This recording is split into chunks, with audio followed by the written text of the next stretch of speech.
Hola, hola a todos, bienvenidos a un nuevo capítulo de Contratapas Podcast. Mi nombre es Yamit Zuluaga y como siempre me acompaña Florencia Puddington. Flor, ¿cómo estás? Bien, todo bien. ¿Qué hay de nuevo por tu vida Acá literaria? seguimos leyendo, seguimos avanzando en nuestros temas y en esta segunda temporada que arrancamos Me esta vez. encanta. 2020 se viene con toda, muchísima literatura. Bueno, ahora estamos haciendo algo interesante en Instagram para toda la gente que no lo sabe y ponemos la foto del libro que vamos a leer para que la gente que quiera también adelantar y leer y llegar al programa ya con el libro leído, también es una muy buena opción. Y bueno, seguimos en el ciclo de literatura de viajes. Ya pasamos por Sama, de Antonio Di Benedetto, pasamos por On the Road, en el camino, de Jack Kerouac. Y hoy tenemos una elección de Flor, que es una argentina. ¿Cómo viene el libro, Flor? ¿Cómo elegiste el libro? ¿Por qué? ¿Ya lo leíste? ¿No lo habías leído? Cuéntanos un poco.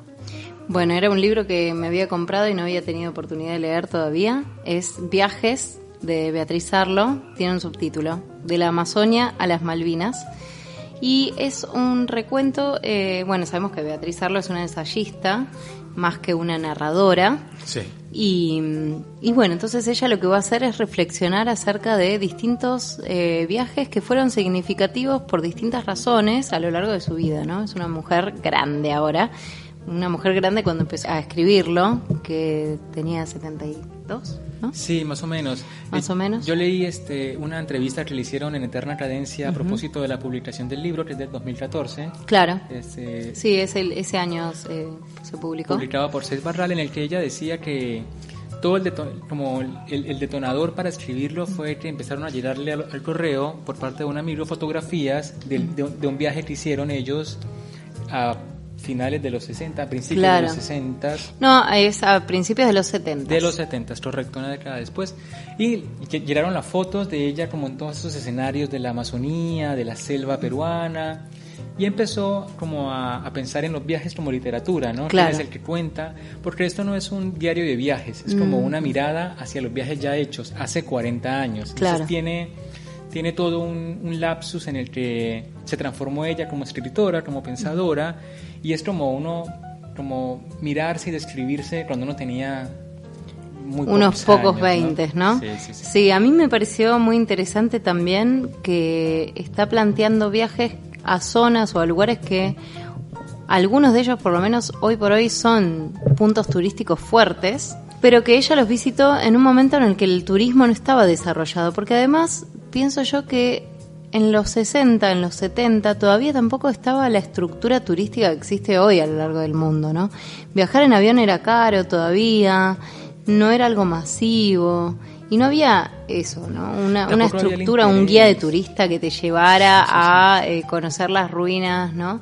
Hoy por hoy tenés en todos lados, en todas partes del mundo, creo que no hay un rincón del mundo que no esté explotado turísticamente. Sí, además yo no sé si había mucho interés, porque claro, en todo caso hoy los medios de comunicación, el Instagram, el Facebook, las películas, las series, a uno le provoca visitar otros lugares. Sí, es más exótico el consumo de la información, ¿no? A lo mejor antes se daba y a como todo de eso otras formas. Exacto, y se suma también la situación de inestabilidad social que había en Latinoamérica en los 60 y en los 70, ¿no? Sí, además también, se me ocurre que no era lo que la gente quisiera hacer. Claro. O sea, mis padres por eso mismo, en Colombia, a ellos no les interesa salir del país, nunca les interesó, o sea, muy lindo Nueva York, muy lindo Londres, pero...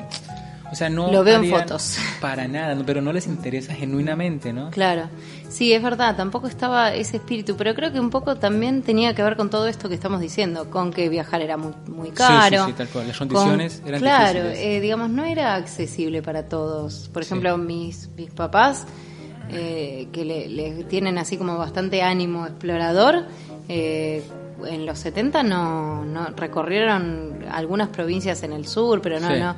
Los grandes viajes los hicieron después de los 80, diría que en los 90, ¿no? Además, partir de los 90. ¿sabes también qué se me ocurre? Que por lo menos el 10 o el 20% de los amigos de uno se fueron a vivir a otra parte. Sí, y eso es como bueno, un en tu incentivo. caso más que nada, ¿no? Claro, yo tengo amigos en Corea del Sur, ¿En tengo amigos serio? sí, una amiga en Francia, tengo unos primos en Gran Bretaña, en Estados Unidos, y eso como te motiva más a entender que a uno no le va a pasar nada. Claro, en sí, principio, es cierto, porque sí. también había un miedo antes, ¿no? Uno se va y bueno, y si no lo capturan, y si no le Sí, pasa y algo. además, si no por sé ejemplo, cuál. acá siempre se cuenta de que la vacación típica es ir a la costa argentina, Claro. que no es una costa muy bella, pero bueno, es el lugar más cercano Es para, bella. para irse de turismo. Y siempre te cuentan que en los 80, en los 90, pero sobre todo en los 80, cuando te ibas, por ahí querías llamar a alguien para decir, che, llegué bien. Claro. Y tenías que hacer una cola larguísima en el locutorio, es decir, como que todo eso se fue aceitando, ¿no? Los medios de comunicación son mucho más gentiles. Hoy podés irte a la otra esquina del mundo y seguir hablando por teléfono con tus amigos. Todos los nada, días ¿no? con la mamá, sí. Claro.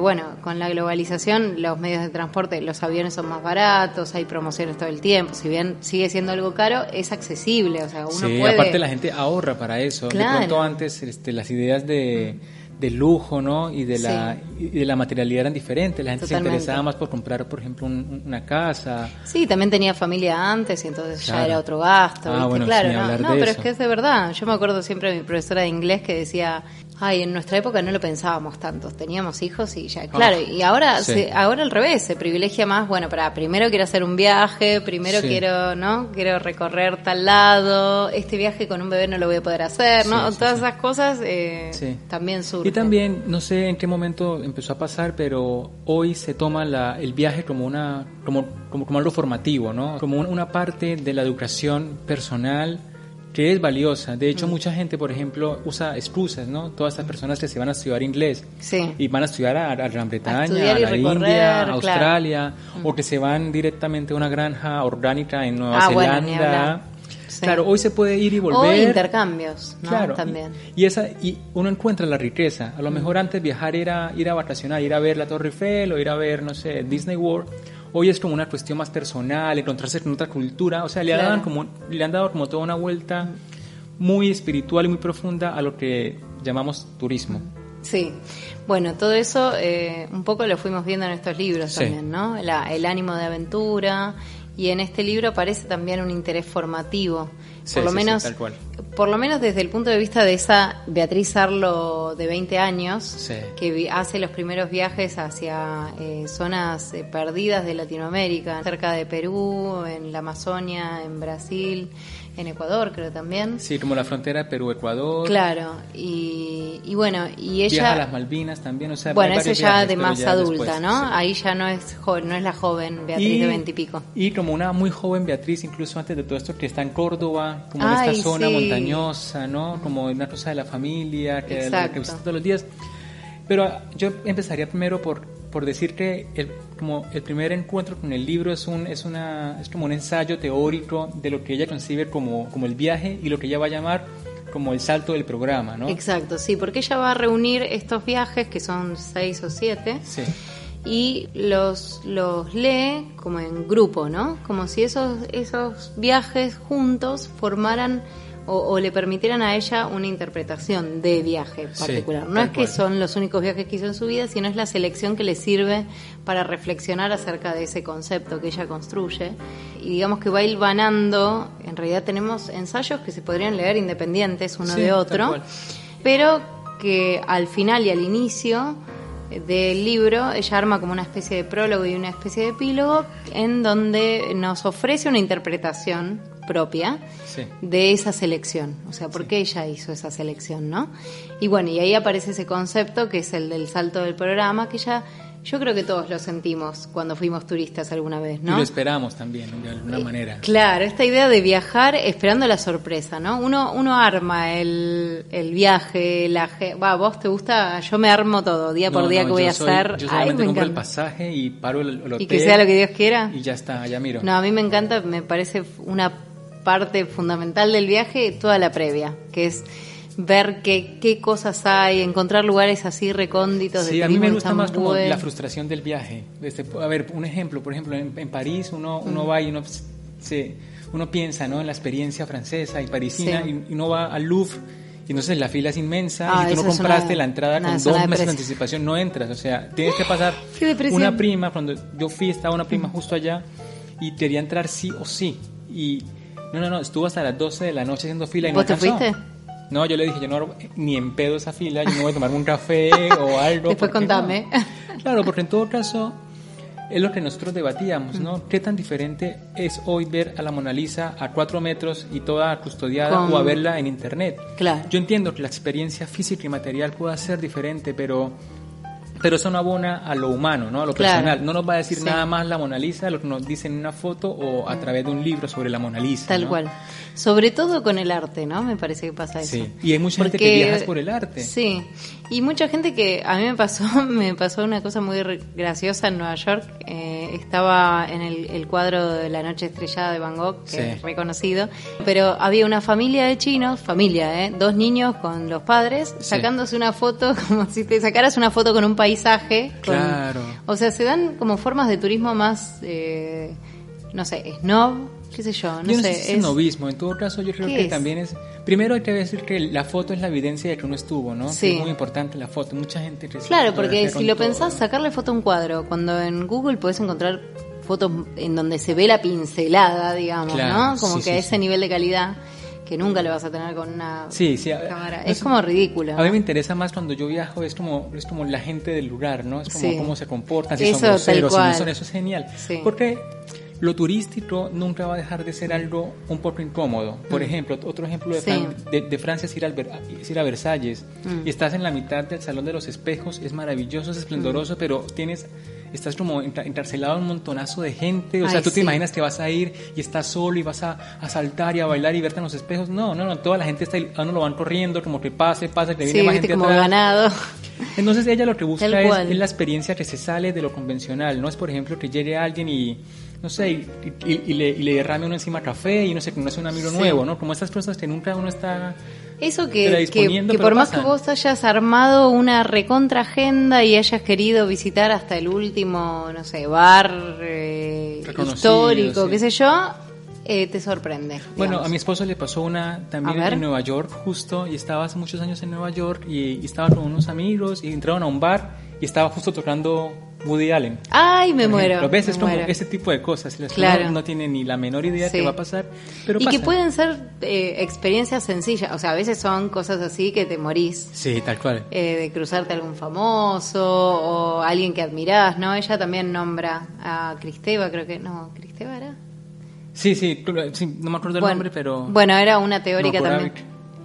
¿Quién era? Bueno, en fin. Bueno, en fin, sí. Y también tenemos, ahora que me acuerdo, Y algunas cosas más pequeñas, como por ejemplo que, no sé, ella dice que estaba merodeando una zona al Sí. atardecer que en donde estaba cerca un manicomio y uno de los locos, ella se dio cuenta mucho después, la había estado siguiendo un rato largo, ¿no? Sí. O sea, tenés experiencias que son...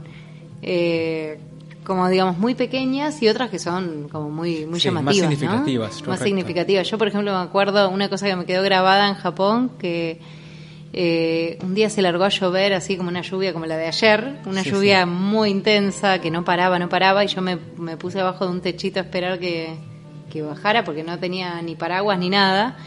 Y salió un señor anciano japonés y me regaló un paraguas. Sí, mira. Como que esas cosas Ay. que decía, ay, yo estaba, ay, arigato, Bueno, arigato. Y yo también creo que hoy es muy difícil eso porque la gente va muy informada, ¿no? Sí. Es decir, por ejemplo, yo viajo y para mí es esencial tener el Google Maps. Claro, o sea, yo no me totalmente. puedo, o sea, yo ya no me pierdo en ninguna parte, así Claro. nunca haya ido. Y eso también hace Sí. a la desventura, porque en todo caso antes uno salía y uno se podía encontrar en cualquier parte con cualquier persona, para lo bueno o con para lo malo. O con monumentos que ni te esperabas. Ahora ya no hay eso, ¿no? Sí, Porque todo está muy custodiado. está- Es como ir a Italia y uno Sí. va a la, ¿cómo es? A la placita esta de San Pedro, ¿no? Sí. Y entonces el montón Piazza de San Marco. gente y no Ah. puedes ni sentarte en las escaleras. Y O no. sea, es Somos insoportables. hay una los película, humanos, hay una ¿no? película muy interesante que están los dos señores en un hotel, ¿no? En Europa, que pararon toda esta cosa de la excursión durante 6 días y le dice ella al marido, mijo, amor, ¿en qué ciudad estamos esta vez? Porque mira por la ventana y no sabe. Y el tipo le dice, bueno, no sé, si es martes es Bélgica. ¿No? Claro, es como sí, ese como que tipo de está cosas. tan reglado, tan que ya la sorpresa es como algo difícil de encontrar, ¿no? Sí. Bueno, pero si te parece, leemos un poquito para Empecemos con el principio del libro Viajes de Beatriz Sarlo, aquí en Contratapas Podcast.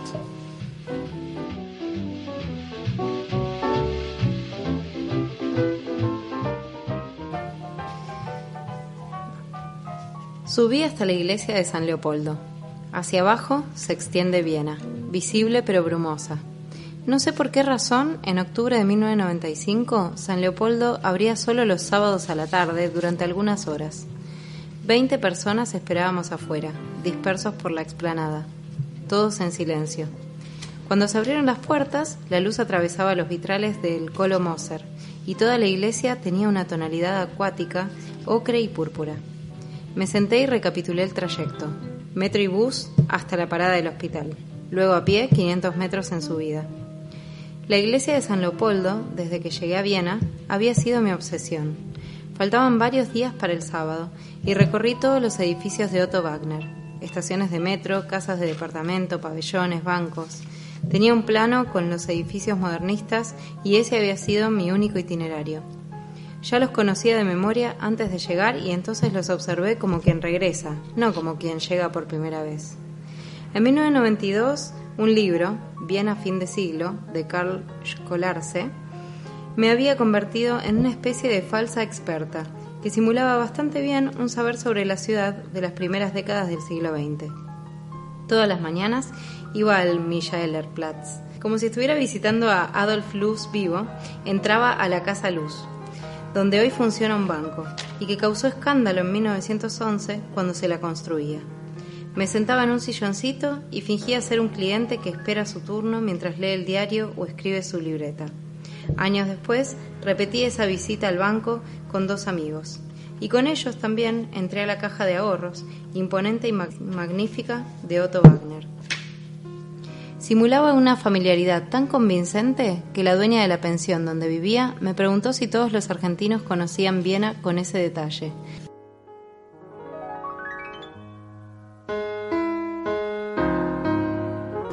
Bueno, así arranca Beatriz Sarlo y es genial porque es el tono que va a tener siempre, ¿no? O sea, es una prosa ensayística, que era lo que contábamos antes. Ella no es narradora, como no sé si alguna vez escribió ficción, creo que no. No, creo que no. Entonces tiene como esta cuestión de ir contando la experiencia del viaje al mismo tiempo en que va teorizando sobre ella, ¿no? Y que termina en una idea más analizada, ¿no? Menos espontánea. Sí, hay como una mirada intelectualizada de la experiencia. Ella va a revisar viajes de distintas épocas de su vida. Los primeros viajes son, hay un primer viaje en su infancia, en donde además repasa los viajes familiares. La Argentina, sobre todo la Argentina de su generación, ella tiene 70 ahora, o sea, ella dice que es la segunda generación de argentinos en su familia. Estaba muy atravesada por la inmigración, entonces también repasa esos viajes de otros miembros de su familia que de algún modo la constituyen, ¿no? Sí. Y además otra forma de viajar, porque cuando uno viaja así, con una mano atrás, una adelante, como viajaba la gente en esa época, y con las expectativas con las que viajaba, era muy distinto, ¿no? Sí, tal cual. Después tenemos los viajes de su juventud, que es cuando ella tiene 20 años, 20, 22, por ahí. Sí, que están esos muy muy velados por su ideología. Exactamente, ¿no? Revolucionaria, ¿no? Sí. Como izquierdista, había como y una además mirada muy por el particular. optimismo que había respecto de la revolución de Cuba en esos años, en los fines de los años 60, principios de los 70, donde todavía había como una mirada, sobre todo de los grupos de izquierda, ¿no? Muy optimista respecto de en qué se iba a convertir Latinoamérica. Sí, ¿no? correcto. No en vano es la época del boom latinoamericano. Hay como 3 puntos de interés porque el segundo viaje que cuenta es justo cuando van a la selva peruana, a la Amazonía, y llegan como hasta la frontera de la selva entre Perú y Ecuador. Y ahí me parece que hay 3 cosas muy importantes de mirar. La primera es eso que hablábamos de la ideología revolucionaria, desde una mirada muy joven, ¿no? Como muy ingenua. De alguna forma ella misma lo dice todo el tiempo, es naif. Ellos querían encontrarse con los protagonistas de la revolución, con lo que iba a ser Latinoamérica, cosa que no pasa porque ella entiende también, no sé, 40 años después del viaje, que aún con sus ganas de ser parte del movimiento latinoamericanista, estando en la mitad de la selva con indígenas, se sentía la diferencia. O sea, claro, ella, como tú decías supuesto. al principio, era una privilegiada, que estar ahí no era un producto de somos hermanos, sino una cosa de somos privilegio de diferentes. clase, ¿no? Exacto. De esa clase que ella quería borrar o anular, porque Sí, también... de la que renegaba, porque Claro, en todo porque- caso, si hay una idea antiimperialista, bueno, Sí. todo la gran ciudad es un gran producto imperial. Exacto, ¿no? Y las clases medias, que son fundamentalmente burguesas, digamos, Sí. ¿no? Que es justamente lo contrario a lo que a ellos les gustaría, ¿no? A los ideólogos de izquierda. Sí. Así que, y sí, ella además marca eso mucho en ese ensayo en particular, que es esta necesidad de querer vivir o experimentar la vida desde el punto de vista de esa gente que se van cruzando, que Sí. es un estilo de vida completamente distinto, ¿no? Gente que vive, además de en el medio del campo, en zonas áridas, en lugares en donde no se accede con facilidad Sí. a los bienes. Todo el tiempo se destaca que los bienes que ellos tienen, ¿no? Los borceguíes para caminar por la calle, Sí, sí, tal cual. como que incluso tienen como privilegios también para andar por esos mismos lugares.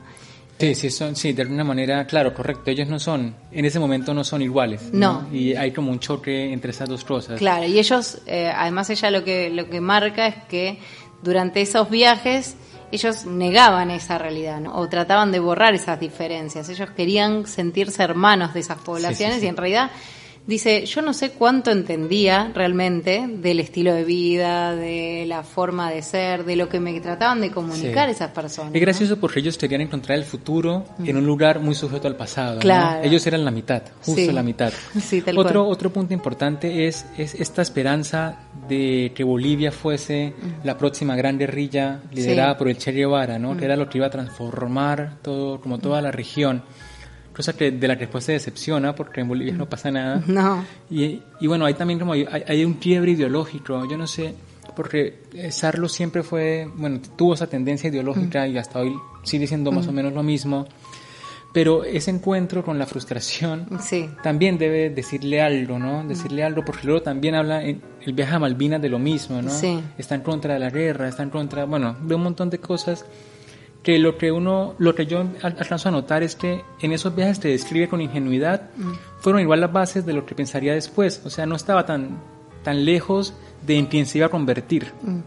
Bueno, yo creo que, digamos, la madurez de Sarlo la encuentra en reconocerlo. Eso, Me exacto. parece que como que lo que muestra también es que en ese momento, en esos viajes tan ideologizadas, están ellos cargados de teoría, y lo que ella describe en estos ensayos es que su mirada o su relación con el entorno estaba también atravesada por esa ideología. Sí, tal cual. Y que ahora, Total. con una mirada adulta, puede decir qué tonta, qué inocente que era, ¿no? Qué mirada, qué ridícula incluso. Porque además, no sé, cosas que hacían que la gente se les reía encima, Sí, sí, ¿no? sí, Ponerle tal cual. cuando se subían a camiones, porque la gente viajaba en camiones, entonces yo también quiero viajar como la gente viaja, pero y la gente, los otros bolivianos se reían entre ellos como que hacen estos Sí, tal jóvenes cual. ridículos. Y que no sabían qué hacían ahí, o sea, no sabían por qué viajaban, creían que eran comerciantes o a Claro, veces creían como que eran fotógrafos, sin ninguna, era una búsqueda intelectual, querían llevarla como al plano físico. Exacto, y además que no se hacen cargo de que en definitiva están haciendo turismo, Sí. un turismo exótico, pero Sí. siguen siendo turistas. Y ese ¿no? es justo el tercer punto, que hacen un turismo de alguna manera primerizo, porque Sí. ella también hace foco en que a muchos lugares a donde ellos fueron ya no existen o fueron redescubiertos después por otros escritores Claro. que también, ¿no? Un poco tomaron eso como material primero de la escritura. Claro, sí, ella dice que son lugares que no existen porque no existen más del modo en que ella los vio. Claro, exacto. Que es esto, ¿no? Esa virginidad, ¿no? De Lugares, alguna manera. claro, vírgenes, rústicos, sin todo el aparato del comercio turístico que Sí. conocemos hoy en día. Del lugar para la foto, qué sé yo, el transporte que te lleva hasta el lugar. O sea, ellos realmente en ese sentido era una verdadera aventura, ¿no? Internarse en el Amazonas sin que nadie te explique, llegar hasta estas tribus de reducidores de cabezas. O sea, Sí. realmente es una aventura con la que tenían que lidiar con un montón de los bichos, los insectos, qué sé yo. Hay todo una cuestión de viajar sin todo el aparato turístico que hoy en día conocemos. Y viajaban solos, ¿no? O sea, no había forma de pedir ayuda de alguna manera. Los que se encontraban era los que se encontraban, y también eso, a diferencia de hoy, es una diferencia muy esencial, no muy fundamental, porque hoy, por ejemplo, nadie se va a lugares donde no pueda sentirse al menos un poco contenido, ¿no? Que haya gente cerca, qué sé yo. Bueno, a menos de los aventureros. Sí, a mí me parece interesante eso, que en estos viajes de los 20 años de ella se plantean un poco como iniciáticos, pero a la vez no, porque no es que hay o sea, el aprendizaje es posterior. Está la experiencia, digamos, al momento de hacer ese viaje, pero el crecimiento viene después, cuando se relee, con la reflexión, o sea, con la parte ensayística de estos textos, ahí está la parte en la que se aprende de ese viaje, digamos. No es algo que ocurra en simultáneo, por lo menos te da esa idea. Y luego, más o menos en la misma línea, nos cuenta un viaje a Brasilia, en realidad a Brasil, cuyo punto de llegada era Brasilia, ya no buscando lo latinoamericano y como la revolución, sino al contrario, ¿no? Como tratando de encontrarse con esa ciudad planeada para ser industrial, para ser económica, para ser política, y que era el futuro. Brasilia va a ser la Londres de nuestro continente. Sí, ahí hay como una mirada como muy optimista respecto del futuro el progre. De Brasil, pero claro, como el desarrollismo, ella sí, aparte, claro, como una curiosidad por el progreso, por la el cosa pro-capitalista. Claro, y el impulso además para toda la región. Está la idea de que, bueno, de la mano de Brasil vamos a superar, no sé, a los otros continentes. Sí, es correcto. Entonces ya hay como un viaje que cambia, un poco más avanzada ya en edad, y un poco también la mirada puesta en otro asunto, ¿no? Porque también hay que hablar de eso, de cuál es la intención del viaje. Y bueno, en casos como el de ella, que ha viajado, que ha tenido la oportunidad de viajar muchísimo, de vivir fuera del país por muchísimos meses, también cuando emprende un viaje debe tener como una razón personal importante, ¿no? No es otra vez ir a...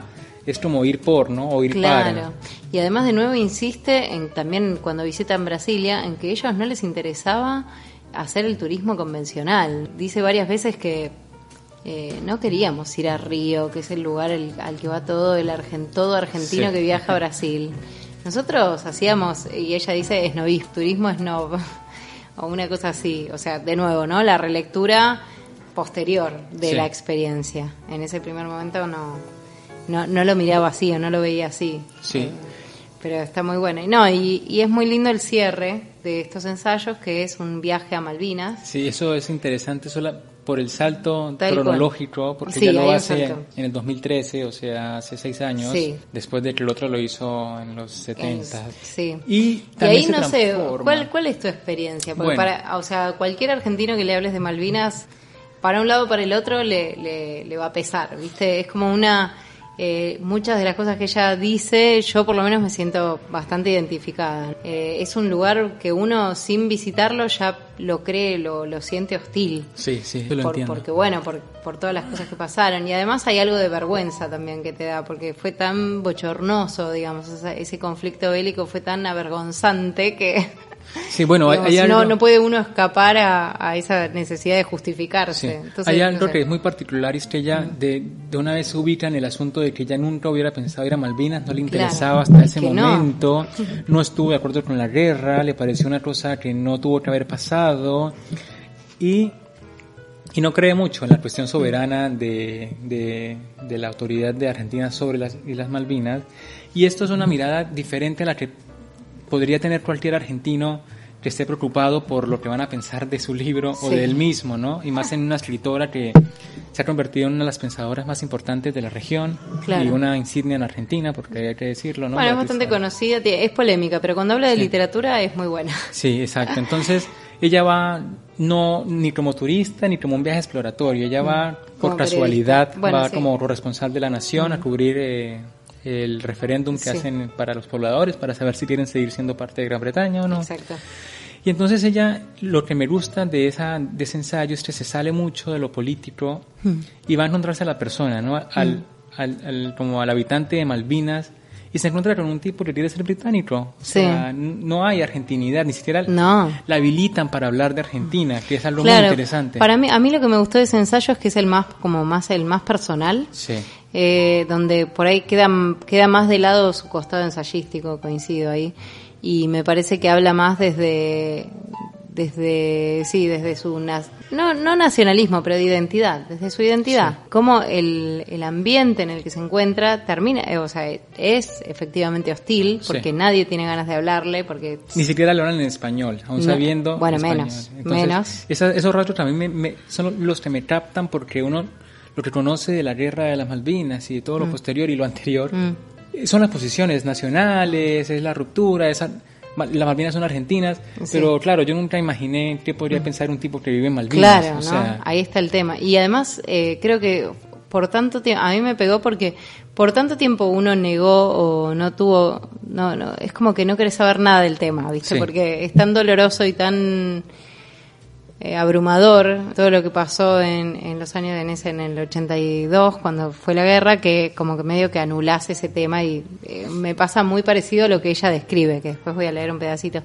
De todas maneras, el conflicto, como tú dices, el asunto ese de ser puntilloso y no ser tan de fácil abordaje, es un asunto que viene del siglo XIX, o sea, la disputa soberana por las Malvinas es de 1800, no sé si 13, sí, 15, 1833 es cuando llegaron los primeros ingleses y echaron a los que estaban viviendo. Claro, entonces la cuestión de la guerra es un hito en una historia mucho más amplia, ¿no? Claro, pero además lo que muestra ella es que antes de la guerra había relaciones entre el continente y las Malvinas. Eso también es muy interesante. Y también es muy interesante que, claro, tanto tiempo anulamos la situación islas, porque como que no querés ni hablar del tema porque te deprime, que ni tenés ni idea de cómo se vive, qué beneficios tienen. ¿Qué les interesa? ¿Cuáles son, claro, cómo se siente alguien que vive ahí? Sí. ¿Qué tipo de vínculos tienen con el continente, aunque sea con Chile? Si fuese mejor o peor que ser, o sea... Claro, por ejemplo, yo no sabía que había chilenos viviendo ahí. Claro, ejemplo, o uruguayos, o incluso argentinos. Y tienen una gran base militar, o sea... y ponele esto que contaba de la comida, que es muy limitada, porque claro, como las relaciones con Argentina se anularon, que es el país más cercano que tienen. Sí, comen peor que lo que comían Comen antes. Espantoso, claro. Entonces eso está interesante, porque también pensás, siempre pensás que nosotros perdimos mucho en esa guerra. Bueno, ganamos un poco porque terminó la dictadura ahí, pero... En realidad es una pérdida en relación a las relaciones entre países, ¿no? Correcto. O sea, como que todo el mundo dice que si no hubiera estado ese conflicto bélico, incluso tendríamos más posibilidades de negociar algún acercamiento, pero eso cortó todo.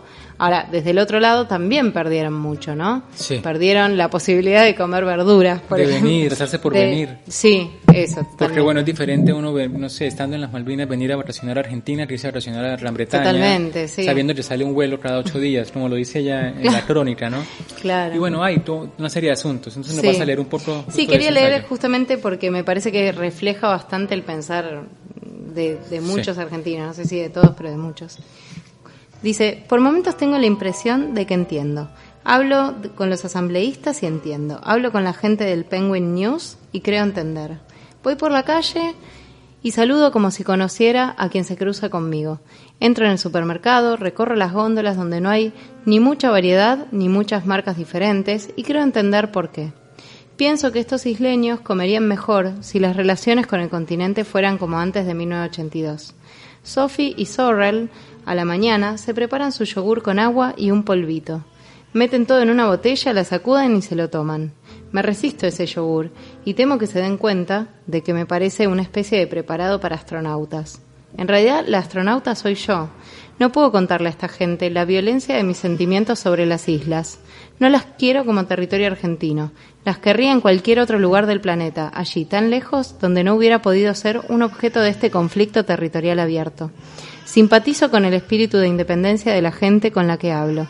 Tienen algo de pioneros, vivir bajo este cielo plomizo, con este viento que no ha dejado un solo momento de soplar. Son como expedicionarios de una novela de aventuras que se han vuelto burgueses, pero conservan algo de temple sacrificado en sus cuerpos. Sophie y Sorrel nadan algunas mañanas muy temprano antes de entrar a la escuela. Se entrenan para las Olimpiadas de las Islas. Yo solo puedo imaginar con un escalofrío cómo será salir de esa piscina y caminar hasta la escuela después. Siento frío todo el tiempo, en todas partes. Cuando regresábamos, subió el avión en Punta Arenas un inglés que llegaba de una base de la Antártida. Le pregunté sobre el frío allá y me dijo, viniendo de las Falklands, la Antártida te parecería mejor. Sí, bueno, tiene también esa posición como muy no sé, como muy antipatriotista o Sí, antinacionalismo, no sé cómo decirlo, claro. porque en todo caso la guerra de las Malvinas y ese conflicto es parte de Sí. como es una parte ineludible de la historia argentina, conociendo que la Argentina, como todos los países de Sudamérica, son muy jóvenes. Sí. Esto tiene como una intrincación muy profunda. Es Desde el colegio, sí. no sé si tú tuviste en Claro. el colegio te explicaron y Sí, no sé si la conclusión era que las Malvinas eran son argentinas, sí, Exacto, o sea, no hay, sí, yo creo que eso no está en discusión, sino que lo que ella dice es, bueno, lo que pasa es que la gente de allá no se identifica para nada con la Argentina, Y es una el mirada- conflicto empeoró más eso. Claro. Y es ¿no? una mirada humanista, o sea, a ella no le interesan los intereses políticos, ni Claro. económicos, ni si hay petróleo, ni si hay más proyección hacia la Antártida. Totalmente. O sea, nada de eso se sale si uno piensa en el tipo que vive allá, ¿no? Y es el Claro. que sufre o el que la pasa mal o bien, según qué Y o que qué. tuvieron pérdidas sin comerla ni beberla, ¿no? Claro, exacto. Entonces, bueno, Así que, yo creo que ya vamos Sí. un poco cerrando el libro. A mí me gustó, la verdad, es una mirada, primero, que se sale un poco de la cuestión narrativa Sí. y entramos en un plano ensayístico que hasta ahora no habíamos trabajado. Claro, más ideológico. Sí. Ella tiene una forma de desenvolverse bastante bien. A mí lo que me gustó también es que cierra muy bien el trío de libros que elegimos para viajes, Sí. porque terminaron siendo como 3 interpretaciones del viaje muy variadas. Viaje este ciclo. Sí, fue un viaje, porque en el primero teníamos un viaje que no se materializa Sí. con Sama, un viaje con perspectivas económicas más que nada. En el segundo teníamos un viaje como el viaje de la aventura, Un ¿no? viaje personal, sí, personalísimo. Sí, personalísimo, pero además buscando esta cosa juvenil de Sí. buscar la aventura, ¿no? Y Sí, era más el rebelde sin causa. el rebelde sin causa. Y acá tenemos un viaje intelectualizado. Tal Tenemos cual, como exacto. la reflexión acerca de qué significan o qué significaron para ella estos viajes. Un ciclo muy lindo que también Sí. provoca, ¿no? Porque viajar es una de las cosas que hoy más se valoran. Sí. En cuestiones de ahorro, uno ahorra para viajar, uno ya no ahorra para hacer otro tipo de cosas. Hay tanto de libros de viajes, hay tanta variedad desde tantos lugares, ¿no? Desde la novela, el ensayo, el diario. Y además- es tan variado que, digamos, nos quedamos cortos con Sí. 3 nada más. Y además, leer literatura de viajes es también viajar un poco, ¿no? Sí, También totalmente. está lindo encontrarse porque también hay algo que en este libro tiene, y es que el viaje que ella hace no es el mismo viaje de cualquier otra persona, es un viaje particularmente diferente Sí. por su posición, por su mirada, que uno lo puede llevar a lugares incluso ideológicos donde uno nunca se pensó, Se había imaginado, o sí. nunca creyó entender un poco, ¿no? Y eso es muy valioso Claro. en personas que son además de escritores, pensadores, ¿no? Así que bueno, podemos ir cerrando acá.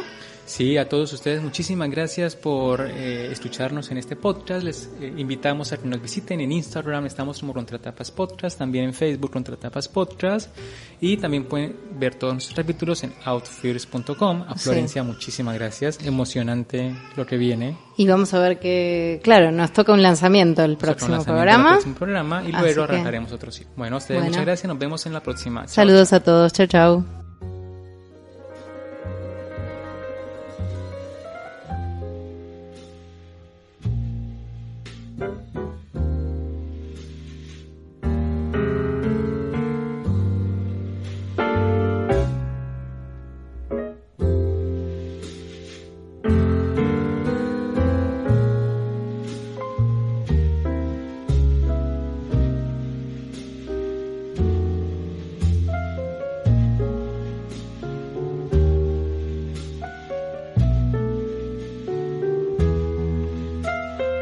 Chao.